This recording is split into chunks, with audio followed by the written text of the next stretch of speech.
Hi hello నమస్తే. రీసెంట్‌గా పవన్ కళ్యాణ్‌కి ప్లస్ టీడీపీకి మధ్యలో వచ్చినటువంటి అపార్థాలు, కూటమిలో గొడవలొచ్చాయి. గొడవలు మొదలయ్యాయి అని చెప్పేసి చాలా పుకారులు వచ్చాయి. అంటే పుకార్లనే అనాలి. ఎందుకంటే వాళ్ళిద్దరిలో ఎవరో ఒకరు బయటకు వచ్చి మాకు గొడవలో నేను చెప్పేంత వరకు చర్చ జరిగిద్ది అంతే తప్ప దాంట్లో నిజమెంత అనేది మనకు తెలీదు. సో, అప్పటి వరకు మనం పుకార్లనాలి. పుకారుల్లో చాలా నిజాలుంటాయి. పుకారు వచ్చిందంటే దాంట్లో నిజం ఉంటుంది. ఒక 50-60% పుకార్లు తర్వాత నిజాలన్నీ తేలుతాయి తర్వాత అవి. ఓకే. సరే ఏదైనా సరే ఆ పుకార్ల గురించి మనం మాట్లాడేది ఏంటంటే పవన్ కళ్యాణ్‌కి తెలుగుదేశం మధ్య ఏదో ఒక గ్యాప్ వచ్చింది. పవన్ కళ్యాణ్ గారు హర్ట్ అయ్యారు దేని విషయంలోనో అనే విషయం అనేది చాలా చర్చ జరిగింది. దానికి సంబంధించి ఈ ఎకనామిక్ టైమ్స్ వాళ్ళు ఒక వాళ్ళ ప్రయత్నం వాళ్ళు చేశారు. వాళ్ళ మధ్యలో ఏం జరిగింది? ఎందుకు పవన్ కళ్యాణ్ హర్ట్ అయ్యారు? అనే దాని మీద ఒక చిన్న నోట్ రాశారు ఎకనామిక్ టైమ్స్ వాళ్ళు. వీళ్ళ ప్రకారం ఏందంటే ఫిబ్రవరి 11వ తారీఖున రూరల్ డెవలప్మెంట్ అండ్ పంచాయతీరాజ్ పోర్ట్ఫోలియోకి సంబంధించి చంద్రబాబు నాయుడు గారు పెట్టిన మీటింగ్కి ఆయన రాలా. ఫిబ్రవరి 11న చంద్రబాబు నాయుడు గారు మీటింగ్ పెట్టారు. ఆయన డిప్యూటీ సీఎంగా ఉన్నారు. ఎన్డీ ఎలియన్స్లో పార్ట్నరు, గవర్నమెంట్లో పార్ట్నరు, హీజ్ మినిస్టర్ ఆల్సో. మినిస్టర్లు మొత్తాన్ని పిలిచి మీ యొక్క పోర్ట్ఫోలియోకి రివ్యూకి ఇవ్వండి అంటే రూరల్ డెవలప్మెంట్ అండ్ పంచాయతీరాజ్కి సంబంధించిన దానికి ఆయన రాలేదు. నాకు వెన్ను నొప్పి వచ్చింది అన్నాడు. Next day he went for Kerala and Tamil Nadu visit, temple విజిట్కి వెళ్ళారు. ఓకే, అక్కడే అనుమానం వచ్చింది. దానికి తోడు చంద్రబాబు నాయుడు గారు ఏమన్నారంటే నా ఫోన్ కూడా ఎత్తలేదు అన్నారు. అది బాగా అనుమానాలకి దారితీసింది. దీనికి ప్రధానమైన కారణాలు 2 అని ఈ కథనం ప్రకారం. ఒకటి ర్యాంకులట. ఫస్ట్ ఏదైతే ర్యాంకులు ఇచ్చారో మన పవన్ కళ్యాణ్ గారు బాగా హర్ట్ అయ్యారట ర్యాంకుల విషయంలో. ఎందుకంటే నారా లోకేష్కి 8th ర్యాంక్ ఇచ్చారు, పవన్ కళ్యాణ్కి 10వ ర్యాంకు ఏమి ఇచ్చినట్టున్నారు. ఓకే, ఆయనకి 10వ 11 ఇచ్చారు, కరెక్ట్ గుర్తులేదు కానీ బట్ నారా లోకేష్ కంటే వెనక్కున్నారనమాట ఆయన. Nara Lokesh first 8th place. Of course Chandrababu Naidu గారు 6th పొజిషన్లో ఉన్నారు. అది ఆయన కావాలని పెట్టుకొని ఉంటారులేండి. ఓకే, ఎందుకు గొడవ మళ్ళీ ఫస్ట్ నేను బాగా పని చేస్తున్నానని వాళ్ళు అనుకోవటం ఎందుకని పెట్టుంటారు. First of all moreover అది file clearance. What is the base for giving ranks అంటే ఫైల్ క్లియరెన్సెస్ అట. ఫైల్ క్లియరెన్స్ అంటే దానికి చాలా కారణాలు. ఫైల్ క్లియర్ అవ్వడానికి నువ్వు ఇచ్చే బడ్జెట్ని బట్టి కూడా ఉంటుంది కదా. ఫైల్ క్లియరెన్స్ చేయాలంటే కొన్ని ఫైల్స్ ఓకే అవ్వాలి అని అంటే మినిస్టర్గా ఆ పర్టికులర్ డిపార్ట్మెంట్లో డబ్బులు ఉండాలి కదా first of all.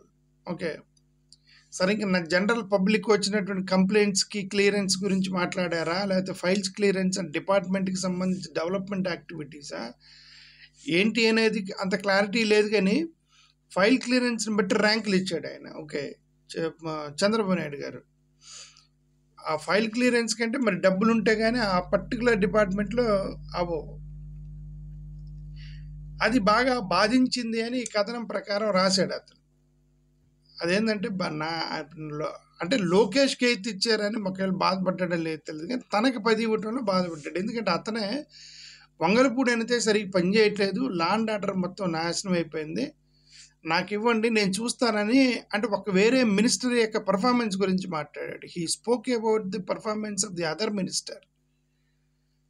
Now Chandrababu Naidu kept him in 10th saying that your performance is not good. So అది బాగా బాధించి ఉండొచ్చు పవన్ కళ్యాణ్ని అనేది ఈ యొక్క కథనం ప్రకారం.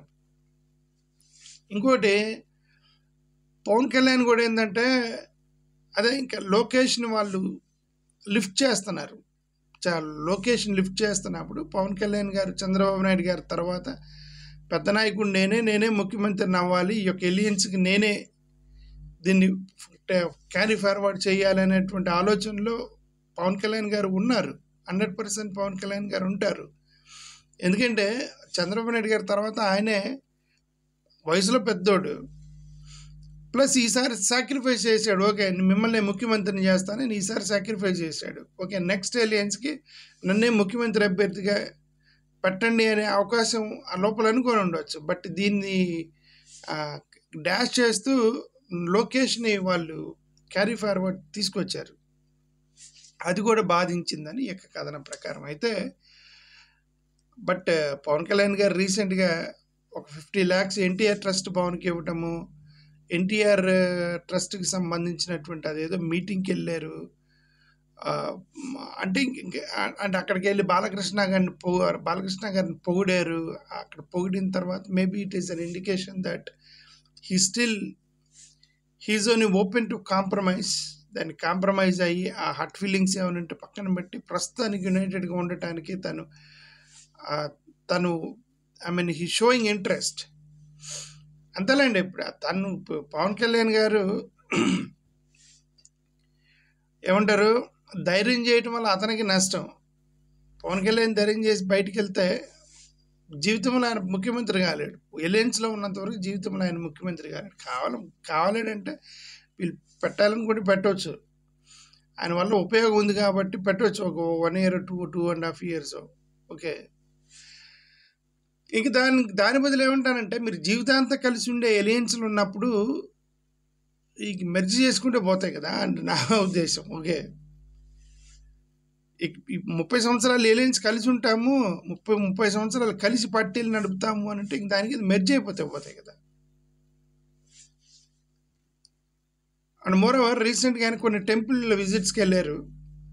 ఆ టెంపుల్ విజిట్స్కి వెళ్తే ఆయన తిరుత్తని టెంపుల్ దగ్గర కూడా ఏదో కొద్ది కాంట్రవర్సీ అయింది. ఆయన సరిగా ఆయనకి అంత త్వరగా ఆయన బాగా వెయిటింగ్లో పెట్టారు అని చెప్పేసి అదొక కాంట్రవర్సీ అయింది. అంతేకాకుండా ఎన్టీఆర్ ట్రస్ట్ భవన్ ఈవెంట్లో ఆయన మేము కలిసే ఉంటామన్నట్టుగా ఆయన మాట్లాడారు బాలకృష్ణ గారిని పొగుడుతూ. ఇంక ఇట్లా చాలా న్యూస్ రాశారు ఆయన మీద. ఎన్టీఆర్ ట్రస్ట్ భవన్కి 50 లక్షలు ఇచ్చారట. ఇక సౌత్ ఫస్ట్ వాళ్ళు రాశారు, పవన్ కళ్యాణ్ నాయుడు ఇద్దరి మధ్య రిఫ్ట్ వచ్చిన సందర్భంగా పవన్ కళ్యాణ్ లేదు మేము కలిసే ఉన్నాము అని చెప్పి ఒక ఇండికేషన్ ఇచ్చాడు అని రాశారు వీళ్ళు. సరే, ఎనివే ఆయన సనాతన ధర్మ యాత్రకి వెళ్ళారు. అఫ్కోర్స్ ఆయన వెళ్ళేటప్పుడు ఇది సనాతన ధర్మ యాత్ర కాదు, నా పర్సనల్ అని చెప్పాడు. బట్ ఏదైతే యాత్రకి అయితే వెళ్ళారు, 3 daysకి వెళ్ళారు. 3 daysకి వెళ్ళి అక్కడ గుళ్ళు అవన్నీ తిరిగేసి వచ్చారు. పెద్దగా పొలిటికల్గా ఏమీ చేసినట్టు ఏం కనిపించలేదు. But it's okay. అక్కడ కొన్ని క్వశ్చన్స్ కూడా వేశారు యూసీసీ మీద. అక్కడ ఇక్కడ క్వశ్చన్ చేస్తే ఇది నేను పర్సనల్గా వచ్చాను, పాలిటిక్స్ కోసం రాలేదు, so I will not comment అని చెప్పి ఆయన మీడియాని కూడా తప్పించుకున్నారు. Okay, thank you.